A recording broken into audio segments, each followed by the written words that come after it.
Bon vendredi à tous, madame, messieurs, et bien entendu, c'est la dernière édition de la semaine de la revue des Grandes Unes, avec la presse qui est disponible en kiosque ce matin également.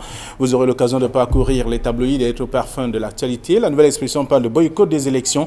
Le Social Democratic Front rejoint donc le MRC, c'est le grand titre du journal. Le journal précise ce matin que le premier vice-président du Social Democratic Front l'a annoncé hier à Yaoundé, en posant toujours pour préalable la résolution de la crise anglophone et sociopolitique. C'est le journal qui propose tout ça en page 7 de ce matin. Le journal parle également du nord-ouest et sud-ouest, tolérance administrative. Les quelques rares volontaires qui ont d'ailleurs accepté de se présenter aux municipales et aux législatives ont été autorisés à aller signer leur dossier partout, même à Yaoundé. En page 5, on peut le lire également. On parle également de la presse, de la pressée de régler les crises. On parle à Itoudi précisément. Le journal le précise aussi en page 3. Et toujours avec l'Assemblée nationale, le gouvernement piétine notamment la loi. Le projet de loi des finances pour l'exercice 2020 n'a toujours pas été déposé, tandis qu'aucune séance de questions orales n'a été organisée 3 semaines après le début même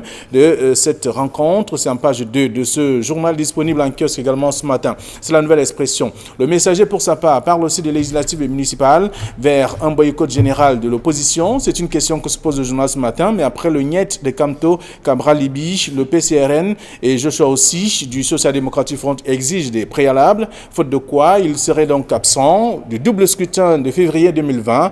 C'est le dossier à lire de la page 3 à la page 4 du journal disponible en kiosque. Le journal parle également des investitures dans la MIFI, le RDPC en flagrant délit de tricherie, comment les dossiers et bien entendu les listes de candidatures ont été manipulées à la commission centrale. C'est le journal qui propose également l'article en page 5 ce matin. Le journal est disponible en kiosque, tout comme Les du Sahel qui parle aussi du maillot Sava, Boko Haram, l'autre guerre. C'est le journal qui propose également ces titres en page 3. Le journal parle également des autres sujets, parlant de recensement, 14 370 handicapés identifiés dans le septentrion. C'est un sujet également à découvrir dans le numéro. Et aussi le VIH-Sida est contenu dans le même journal. Une campagne pour sensibiliser les élèves de Marois. C'est à découvrir en page 3 également ce matin. La presse, toujours disponible, le journal parle aussi de protocole où la fermeture des frontières nigérianes paralyse notamment les échanges commerciaux. C'est en page 11 du journal. Les du Sahel disponible en kiosque. Mutation, pour sa part, parle de Amadou Ahidjo. Le discours, testament, c'est ce que le journal propose ce matin. Et le journal parle d'évocation, en tout cas, à l'occasion du 30e anniversaire de la mort du premier président de la République du Cameroun. Dossier à lire de la page 8 à la page 9 du quotidien Mutation, disponible en kiosque. Le journal s'intéresse également aux législatives et municipales. Le PCRN et le SDF menacent carrément, c'est ce que le journal propose. C'est le dossier à lire dans le journal Mutation de ce matin. Et puis, émergence pour sa part, par le crise anglophone, déjà 12 000 morts.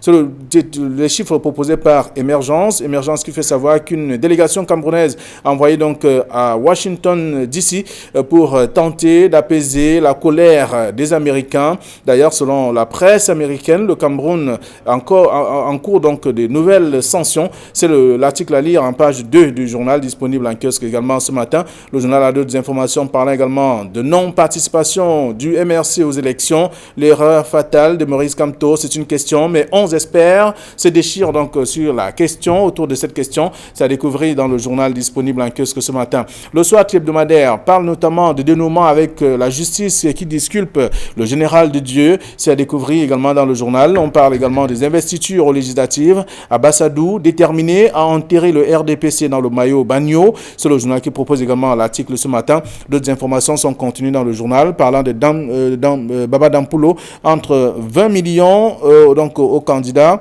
avec également ce qui a pu être fait, donc parlant du RDPC dans le nord-ouest. Ce sont là quelques contributions évoquées par le journal, le soir hebdomadaire de ce matin. Toujours Cameroun Tribune qui en kiosque aussi par l'émission Union africaine, Commonwealth et francophonie. Le travail va se poursuivre, c'est ce qu'on dit également dans le journal.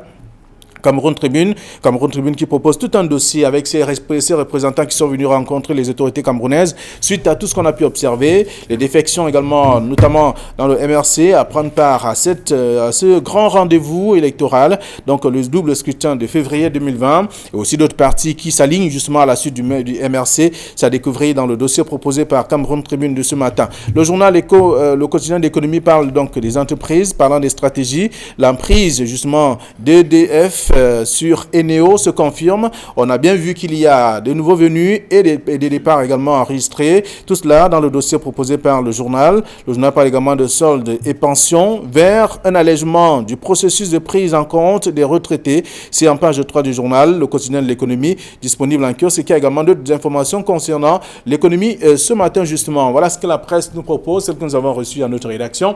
Georges Semé avec nous, bonjour. Bonjour à vous, M. Ndongo, bonjour au doyen Camille et bonjour aux téléspectateurs de ce plateau. Merci d'être avec nous ce vendredi, comme tous les vendredis d'ailleurs. Et le doyen, le papy, bonjour. Bonjour Flavien Ndongo, bonjour Georges Semé, bonjour téléspectateurs d'Equinox Télévision et bonjour à M. Montsui, le nouveau directeur général d'Equinox, le nouveau directeur général de Néo. Vous savez, ça fait près de 55 ans que le Cameroun n'avait pas connu un directeur d'une entreprise d'État, directeur général. Je ne sais pas si ça nous fait avancer, si ça nous fait reculer, mais on se retrouve aujourd'hui au Cameroun, malgré toutes les compétences, malgré toutes les expertises que nous avons dans ce pays. Nous nous retrouvons avec un Français, directeur d'une grande entreprise d'État. C'est vraiment, c'est bravo. Voilà. Alors, il y a ce sujet, nous commençons plutôt par Mutation ce matin, qui propose un titre parlant d'Amadou Ahidjo, le discours testament. C'est le grand titre de Mutation. Ah, vous faites bien, Flavien Ndongo, de commencer par Mutation. Vous savez, demain, le 30 novembre, ça va faire 30 ans qu'Amadou Ahidjo est mort. 30 ans que le premier président de la République du Cameroun est mort. En dehors de Mutation, je ne vois aucun journal qui s'en souvient et c'est quelque chose de pathétique. Mais vous savez, les Camerounais doivent un peu mieux connaître l'histoire de ce pays et savoir que cet homme a été le deuxième premier ministre de ce pays et ensuite le premier président de ce pays qui en réalité n'a exercé le pouvoir que pendant 22 ans et est parti volontairement.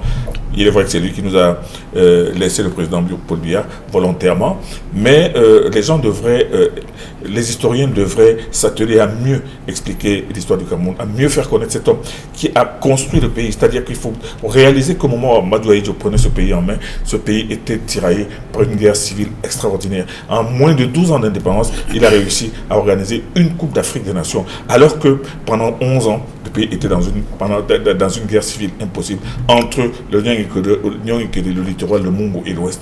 Mais c'est lui qui a tout créé dans ce pays. Et je pense que les sociologues et les historiens devraient s'atteler, et les journalistes aussi. Malheureusement, il n'y en a pas beaucoup qui peuvent se souvenir, parce qu'il n'y en a pas beaucoup qui, il y a 30 ans, étaient déjà dans l'exercice de la profession de la presse. Mais Amadou Ahidjo, demain, ça va faire 30 ans qu'il est mort, et 30 ans que son corps repose encore dans le cimetière de Yoff à Dakar. Ah oui. Alors, Georges Semé, la Mutation qui fait ce rappel des mémoires ce matin, est-ce que l'occasion a été donnée, en tout cas, pour qu'on revienne également sur ce rappel? D'abord, je suis très surpris que la plupart des tabloïds aient complètement ignoré cette information. Et je tire un coup de chapeau à nos confrères de Mutation qui ont évoqué la question. Et l'Œil du Sahel qui nous a souvent abondé sur l'information relative au Nord et de Ahidjo de temps en temps. Elle-même aussi, l'Œil du Sahel également, n'a pas fait cas de cette information. Ça vaut la peine de la traiter, tout simplement parce que je crois que le Cameroun n'oubliera pas Tito, M. Ahidjo, qui a d'abord été, comme on le sait, le premier président de la République du Cameroun au sortir des indépendances, et je crois que son amour pour la patrie et sa rigueur dans la gestion continue aujourd'hui à séduire plus d'un. Et ce qui manque cruellement aujourd'hui, l'amour pour la patrie et la gestion rigoureuse de la chose publique. Alors ce sont ces valeurs qu'il incarnait, et ça devrait, en ce temps actuel, en ce temps contemporain, continuer à parler aux Camerounais. Je pense que M. Ahidjo a fait du Cameroun ce qu'il est aujourd'hui. Il a mis sur orbite. Il a inscrit dans le développement. Sa vie politique était riche, mais sa mort également est riche, et elle continue à faire débat. Et c'est l'une des questions qui empoisonne véritablement le débat politique au Cameroun, c'est celle de ce qu'est devenu d'abord le patrimoine d'Ahidjo, mais ensuite qu'est devenu sa dépouille. Et je pense que cette occasion qui nous rappelle son décès, devrait également remettre sur la table ces questions politiques qui n'ont pas encore été réglées. Et je salue une fois de plus nos confrères de mutation qui ont évoqué le discours, qui ont évoqué Ahidjo en faisant allusion à son discours testament. Voilà, c'est un discours testament que Kaminili. Le discours testament. La question que je posais à Georges Semé, c'était si c'était nécessaire, mais ce n'est pas cette question que je voulais poser, juste pour savoir, il n'y a que Mutation qui a réussi à faire ce rappel. C'est pour ça que nous levons tous les deux. Nous levons tous les deux le chapeau à Mutation. Bon, peut-être que certains journaux se préparent à le faire lundi, mais lundi, ça allait être 2 jours après. Mais toujours est-il que le sujet Ahidjo est un sujet qui est d'actualité. D'actualité d'abord parce que vous savez très bien qu'il y a un nouveau parti qui est né, l'Alliance nationale, et qui a comme cheval de bataille non seulement le retour de la dépouille d'Ahidjo, mais le sort même de la veuve de M. Ahidjo, Mme Germaine Ahidjo, qui vit à Dakar, qui ne peut pas encore rentrer au Cameroun parce qu'elle a dit qu'elle ne pourra jamais revenir dans ce pays sans le corps de son mari, et d'un et de deux.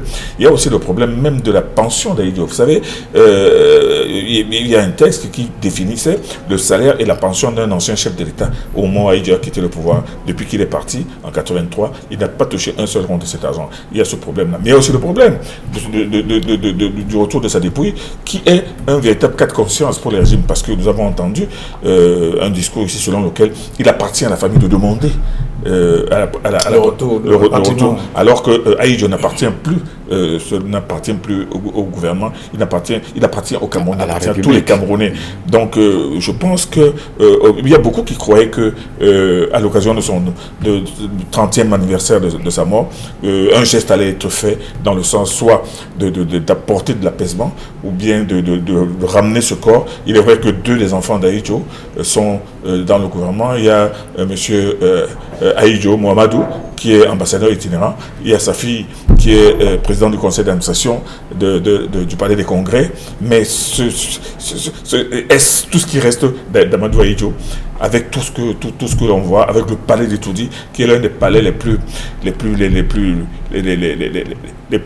formidables d'Afrique et même du monde, avec les compagnies que Ahidjo a laissées.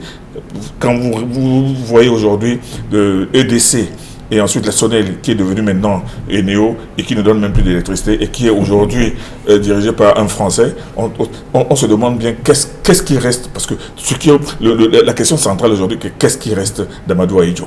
Qu'est-ce qui reste de tout ce que Amadou Ahidjo a fait pour ce pays? Il y a donc un bilan à faire. Il y a un bilan à faire, et c'est pour cela que l'article de mutation aujourd'hui devrait non seulement... je ne sais pas s'il va satisfaire la fringale des Camerounais, de la curiosité des Camerounais, mais je devrais plutôt inciter les uns et les autres à un peu mieux se pencher sur le cas Ahidjo, qui est un cas national tout simplement. D'accord, alors je vous invite à lire le titre ou alors l'article de mutation, le discours testament.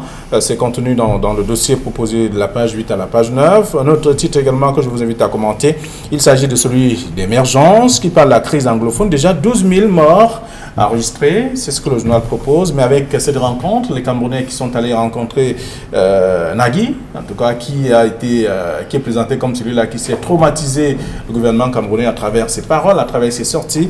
Alors, aller négocier pour que le Cameroun ne perde pas sa face au niveau de la voie. Alors, d'abord, sur le chiffre qui a été évoqué par nos confrères d'émergence, c'est un chiffre assez lourd. Mais est-ce que c'est effectivement le chiffre exact? Nous savons qu'il y a des morts en région anglophone. Nous savons qu'il y a des destructions, nous savons qu'il y a des déplacés. Et les statistiques, jusqu'aujourd'hui, nous ont fait état de 3 000 morts. Environ 3 000 morts. Mais le chiffre de 12 000 devrait nous interpeller sur l'ampleur quand même de la crise qui se déroule dans cette partie du Cameroun. Mais je ne pense pas qu'on a déjà atteint le seuil de 12 000 morts, bien qu'on continue à enregistrer des morts. Évidemment, ce dossier a été évoqué par une forte délégation de diplomates camerounais qui était conduite par M. Félix Mbayou, qui est le ministre des Relations extérieures en charge du Commonwealth, qui a formé une délégation sur haute instruction, comme d'habitude, du Premier ministre, du président de la République, pour aller rencontrer Tibor Nagui, qui est le secrétaire d'État américain en charge des affaires africaines. Je pense que plusieurs dossiers ont été évoqués entre les diplomates camerounais et les diplomates américains. La crise anglophone d'abord, mais également la question qui porte sur cette ambition qu'a les États-Unis à retirer le Cameroun de l'AGOA. Mais il y a également une autre question qui a été évoquée, c'est celle de la situation sociopolitique du Cameroun.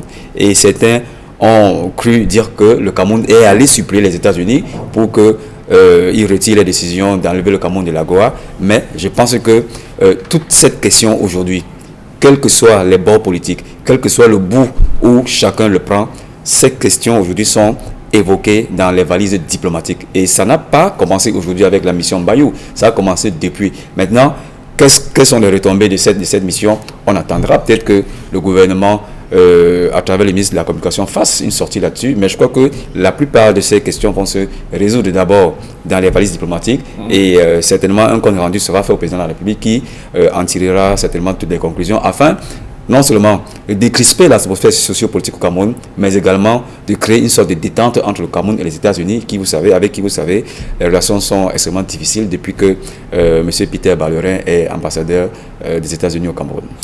Kabine, le chiffre proposé par Émergence effraie-t-il? 12 000 morts. Ce chiffre donne envie de grimper au mur. 12 000 morts tués, mais 12 000 morts tués par qui? Tués par qui? Vous avez entendu qu'il y a même 1000 militaires morts? 12 000 morts, ça veut dire donc c'est 12 000 civils qui ont été tués. Mais par qui? Parce que aujourd'hui, le discours qui est en train de passer, et le discours que relaie d'ailleurs M. Thibon Nagui, qui a eu l'outrecuidance de prendre une photo avec des sécessionnistes de l'Ambazonie tenant fièrement le drapeau, ça veut dire que ce monsieur est partisan. Ce monsieur a son camp. Ce monsieur laisse filtrer un discours qui culpabilise le Cameroun et qui dit que le Cameroun est en train de perpétrer un génocide. Selon le langage et la phraséologie des Ambazoniens, le Cameroun est en train de perpétrer un génocide. Ça veut dire que l'armée camerounaise tue volontairement des Ambazoniens. Moi, je pense qu'il faut arrêter un peu avec cette façon de voir les choses, ou bien de nous faire croire que ce que disent certains membres de la communauté internationale est vrai. J'ai lu hier, dans un post que aussi bien l'Union africaine que la francophonie et le Commonwealth posent un certain nombre de conditions au Cameroun si le Cameroun ne veut pas encourir un certain nombre de sanctions. Et parmi celles-là, le retrait, non seulement la libération de tous les détenus politiques, la libération de M. Ayou Tabé, mais aussi le retrait des militaires du Nord et du Nord. Ça veut dire qu'on a déjà entendu un jour qu'on demande à un pays d'enlever les militaires de son propre territoire pour laisser cette partie à qui? Aux bases armées? Ou alors où il n'y aura plus d'ordre, il n'y aura plus de protection des personnes et des biens. Moi, je pense qu'il y a un discours aujourd'hui qui est distillé aussi bien dans les réseaux sociaux que dans certaines officines de la diplomatie qui veulent faire croire qu'au Cameroun, le Cameroun est un pays qui est complètement foutu et que rien ne peut plus marcher. Or, le problème de toutes ces personnes, c'est peut-être le règne de M. Biya qui trouve un peu trop long. Mais seulement, il faut faire attention. Il ne faut pas distiller des informations qui sont fausses et qui sont invérifiables. Et ce que je peux dire, c'est que les ONG qui sont dans ce pays, notamment celles qui sont installées à Bouya, il y a au moins 7 ou 8 ONG qui sont là-bas et qui ont pris des baux de 5, 6, 7 ans, parce qu'ils se disent que cette crise ne va pas finir avant 5, 6, 7 ans. Il faut faire attention avec les rapports que ces ONG distillent envoient à l'étranger, parce que si toutes ces personnes prennent la peine de regarder tous les conflits qu'il y a en Afrique, que ce soit en Centrafrique, que ce soit au Soudan du Sud, que ce soit en Somalie, que ce soit partout, qu'on me dise où les États-Unis ont demandé au pays de retirer les militaires de telle région. Comme nous disent où les États-Unis sont en train de dire que nous allons vous balancer des sanctions si vous ne faites pas ceci. Et quand on regarde ce qui se passe en Centrafrique, où les âmes crépitent depuis plus de 10 ans, 15 ans même, et où le gouvernement a fait plus de 18 assises avec les groupes armés où rien ne marche, où les gens continuent toujours les populations continuent toujours d'être tuées. Moi, qu'on me dise ce que les États-Unis ou les autres pays ont posé comme sanction, ou ont infligé comme sanction dans ces pays pour que ça change. Il faut faire attention. Le Cameroun est confronté à une situation assez difficile. Le Cameroun a des problèmes économiques, le problème d'une insurrection armée au nord-ouest et au sud-ouest. Le Cameroun a des problèmes d'une autre insurrection armée. Mais celle-là, c'est plus des attaques armées, de bandes armées à l'extrême nord. Il faut faire attention. Il ne faut pas croire que c'est en faisant asseoir les gens. Mais Camille, on ne doit pas que faire attention, il faut trouver des solutions. Oui, ces solutions, effectivement, doivent être trouvées. Mais elles ne doivent pas être trouvées en ayant le pistolet à la tempe, en nous disant que si vous ne le faites pas, on vous tire dessus. D'accord. Alors, donc c'est un peu je vais dire sur le titre de Émergence ce matin, parlant notamment de la crise anglophone. Déjà 12 000 morts, également avec cette rencontre entre les responsables camerounais et bien entendu Tibor Nagui. Et on voit bien par la suite qu'il y a tout un dossier que je vous invite à lire dans le journal Émergence. Et aussi le messager de ce matin qui parle de communauté internationale. Le Cameroun est-il encerclé? Alors, le Cameroun n'évolue pas en vase clos. Il appartient à certaines organisations internationales comme l'Organisation de la francophonie, le Commonwealth et puis l'Union africaine, dont une mission continue de séjourner au Cameroun. Le Cameroun entretient également des relations bilatérales et multilatérales avec certains États.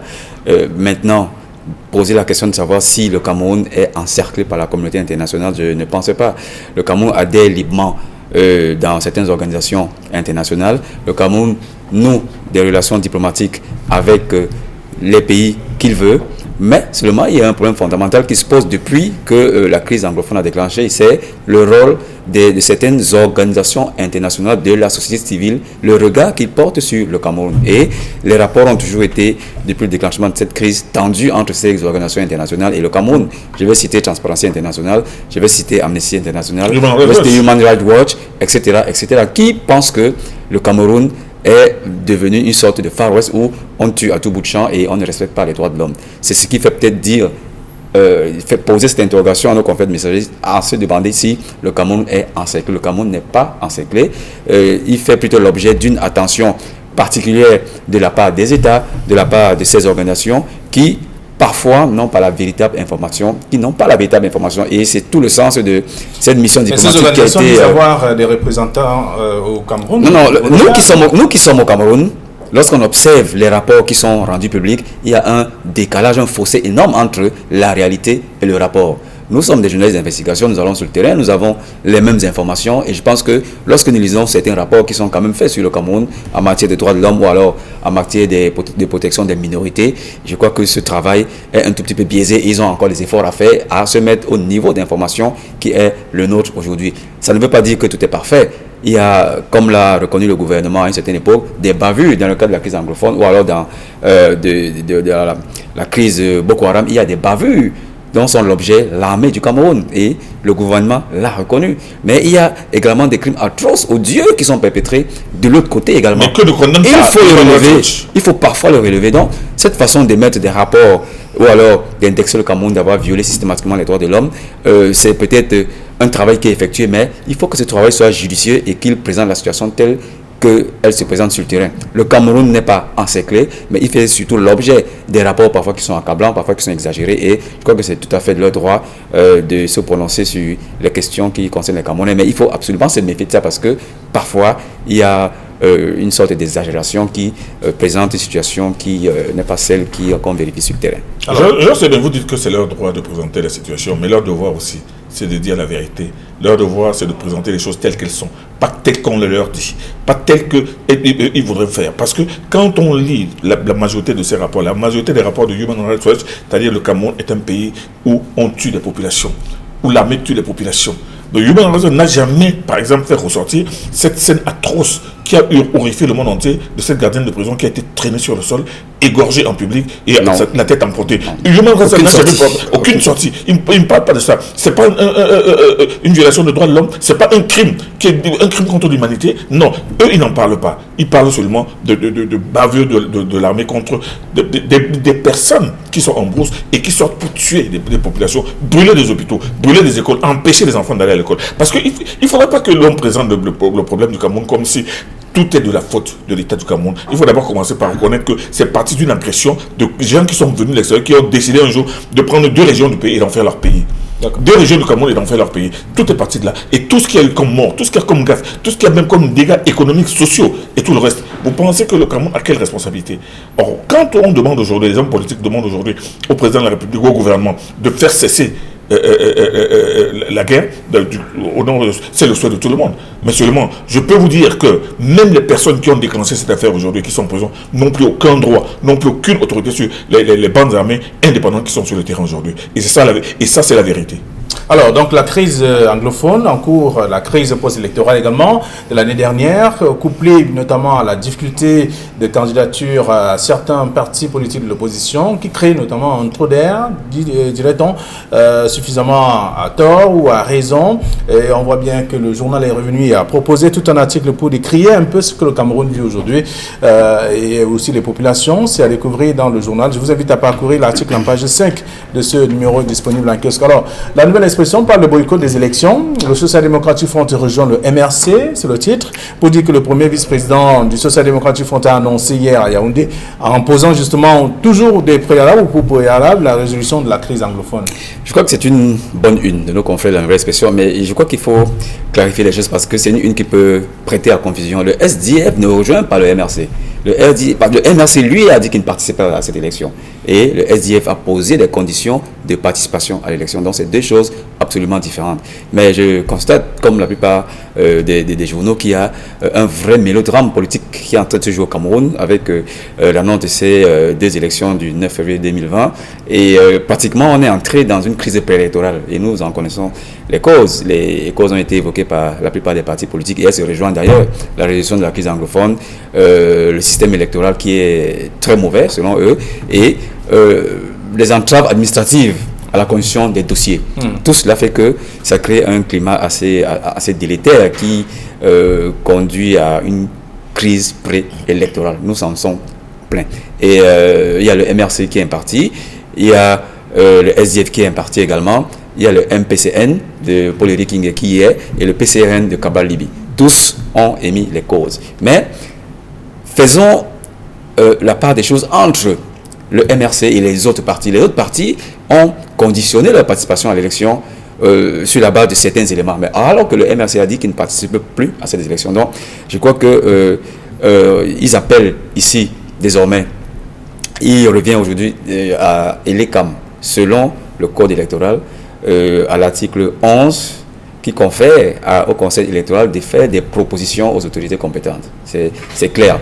Et vous savez aussi que l'article 19 dit que dès qu'on convoque le Conseil électoral, les CAM devraient se réunir au moins une fois tous les 15 jours. Et je crois que lors de ces sessions, beaucoup de choses vont se faire et les autorités compétentes, comme le Code électoral le dit, devront certainement prendre des décisions de décrispation parce qu'on va tout droit vers un boycott généralisé de ces des élections. Alors, c'est la question que se pose également le messager ce matin, vers un boycott généralisé de l'opposition, juste à côté également du titre de la nouvelle expression.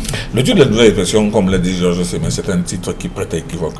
Le SDF n'a pas rejoint le MRC. Le MRC a dit qu'il ne participe pas aux élections au vu de tel constat.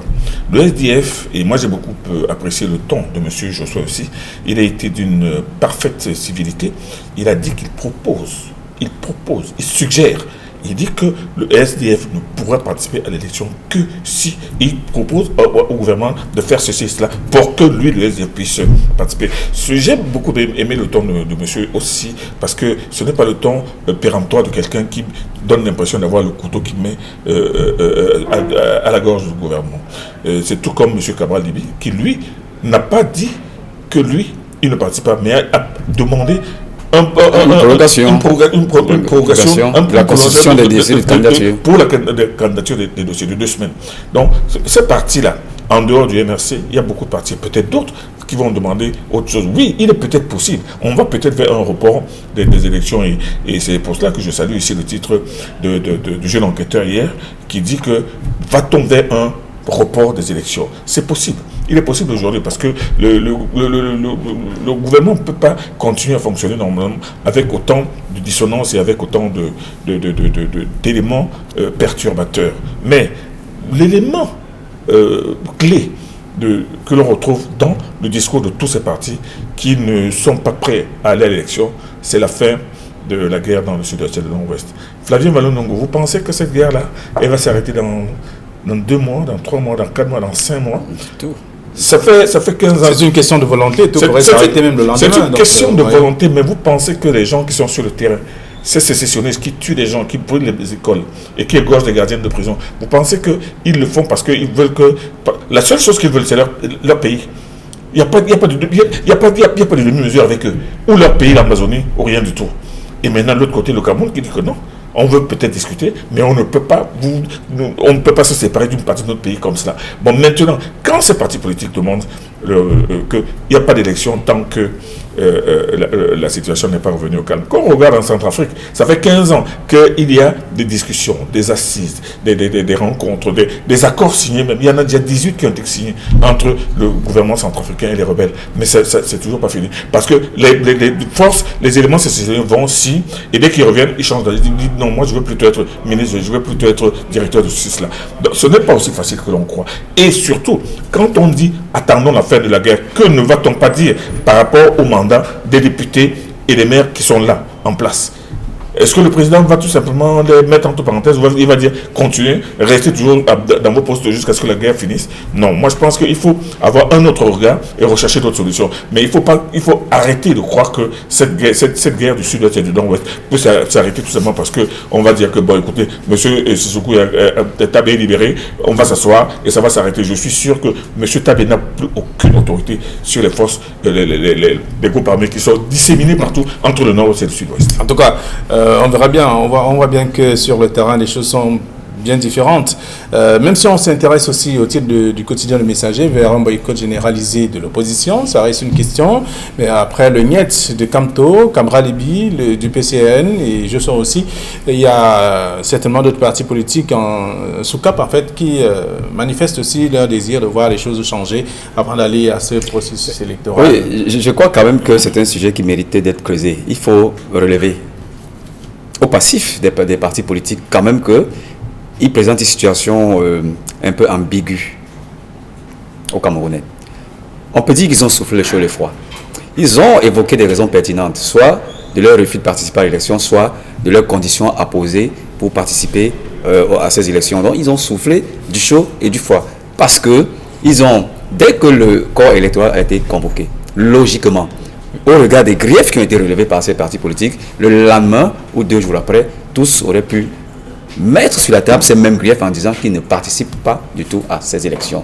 Mais ils ont laissé passer le temps, ils ont créé des commissions d'investiture dans leur parti, ils ont déposé les dossiers et c'est après, maintenant, qu'ils viennent dire que Alors, on vous dira que ça peut se gérer en interne, donc c'est une affaire. Ils soufflent le chaud et le froid et ils sont face à une situation telle que ils créent un précédent au sein de leur propre formation politique, mais ils mettent à mal également, je veux dire, ils plombent le processus électoral au Cameroun, ils plombent même la démocratie au Cameroun. Je crois qu'il faut que ces partis de l'opposition apprennent à jouer franc jeu et respecter, adopter une certaine posture face aux institutions, adopter un certain regard face à leurs démarches politiques qui ne permettrait pas, pourquoi pas, à leurs militants d'avoir... et vous savez, cette affaire au sein du MRC a fait jaser. Ils se sont interrogés personnellement pourquoi aujourd'hui on les laisse faire les dossiers de candidature et après on se retire. Donc il faut que les partis soient responsables. Merci à vous. Alors je laisse le soin au lecteur d'aller découvrir ce que la presse propose ce matin. Vous avez plusieurs sujets traités de façon variée et diversifiée. Donc je vous souhaite un très bon week-end, chers messieurs, et surtout l'opération Vendredi Somme se poursuit. Bien sûr, et la collade du vendredi. La collade du vendredi. Alors merci, à lundi, 9h20. Bon week-end à tous, surtout sans excès, s'il vous plaît.